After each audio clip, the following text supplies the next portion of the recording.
You guys want to hear something insane? LSAT prep can actually be simple. The LSAT can be easy.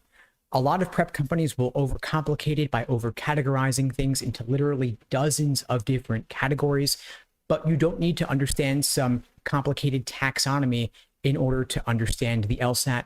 You don't need those 500-page LSAT prep phone books to break down just one section of the LSAT. I'm going to break down logical reasoning for you here into two major categories. There are question types where the answer choices give you new information, and there are question types where they don't give you new information. That's it. Of course, you can drill the roughly 15 types of logical reasoning questions if you want to by question stem type, but you can just group them into these two major categories. Some questions give you new information in the choices. They'll say something like, which one of the following, if true, would strengthen or weaken or be sufficient to guarantee the argument, for example. In contrast, there are question types where they don't give you new information.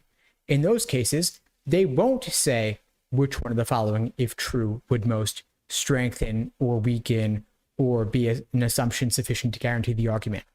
That's it. Every single type of logical reasoning question can be grouped into one of these two categories. Now, there are, of course, some types that are more common than others. The three most common types of logical reasoning questions are necessary assumption, inference, and flaw.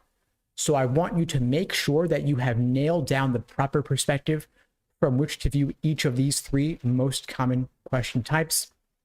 Get the low-hanging fruit, knock it out, focus on this first before dealing with those rare types that hardly ever come up, and definitely don't spend any time thinking about the writing sample, which is of course unscored, until you've got these three question types down.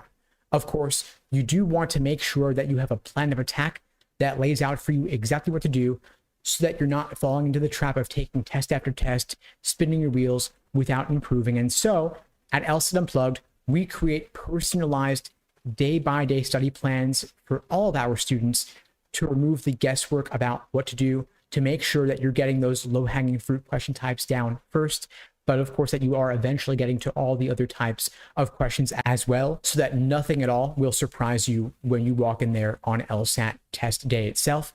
If you're interested in finding out more about joining one of our programs to help give you that plan of attack so that you can score in the 170s and beyond, check out the link below this video to book a call with me and my team. We'd be glad to help you out. Now, aside from knowing the proper perspective from which to view each section and each question type, you also want to make sure that you are reviewing your mistakes in depth, that you are reviewing all the questions that you get wrong or have difficulty with properly. And so I've developed a framework for this called the Socratic Review Method to help you do just that.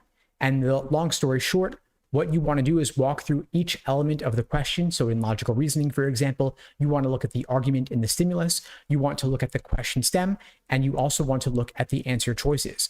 You want to look at what specifically led you astray. Was it a tempting wrong answer? Was it an unappealing right answer? Was it something complicated or confusing about the stimulus itself? Was the question stem worded in a unique way? Wherever your mistake stemmed from, you want to go deep on that. You want to articulate it and extract that key insight from your review process so that you can avoid making the same mistake again. Now, of course, in our classes, we'll walk you through this process. In our one-on-one coaching, we'll hold your hand and guide you through this process on the toughest questions you've encountered. But you want to figure out of all the things that make an LSAT question difficult, which specific elements are the ones that are maybe revealing a gap in your understanding. Are you having difficulty identifying evidence versus conclusion in the absence of key indicator words? Are you having difficulty with conditionality?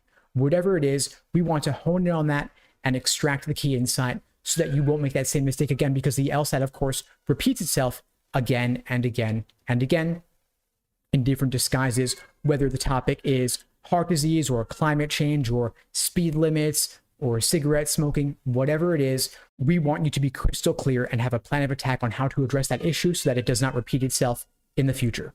Anyway, folks, that's all for now. In the meantime, I wish you all the best and take care.